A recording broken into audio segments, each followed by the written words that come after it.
हज साल 2022 के आज़मीन हज की हैदराबाद से रवानगी के लिए राजीव गांधी इंटरनेशनल एयरपोर्ट शमशाबाद पर अलहदा टर्मिनल की फरहमी के बारे में GMR के हुक्काम से कोई वाज़ेह तयख़ुन नहीं मिला।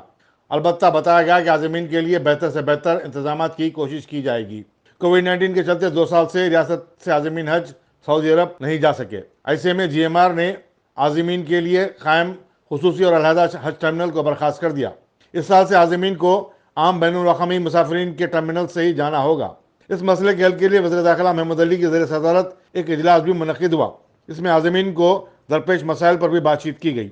रियासती हज कमेटी के सदर नशीन मोहम्मद सलीम ने कहा कि आज़मीन से क्योंकि एयरपोर्ट टैक्स लिया जाता है, उनके लिए अलहदा टर्मिनल मुख्तस किया जाना चाहिए और उन्हें दरकार आम और तमाम सहूलतें फराहम की जानी चाहिए। मोहम्मद सलीम ने आज़मीन के लिए वज़ू और नमाज का खुसूसी इंतजाम करने की भी मांग की। सदर नशीन वक्फ बोर्ड मोहम्मद मसीहुल्लाह खान ने वज़ू खानों की मौजूदा तादाद में इजाफा की मांग की। इजलास में प्रिंसिपल सेक्रेटरी महकमा अखिलती बहबूद Nadeem Ahmed, executive officer Haj committee B Shafiullah के अलावा chief operating officer GMR Arun Bhale, incharge vigilance और security B Sudhakar Sharma, GHL के Bharat Kamdar, chief security officer P Ravi Kumar और दूसरे शरीक थे।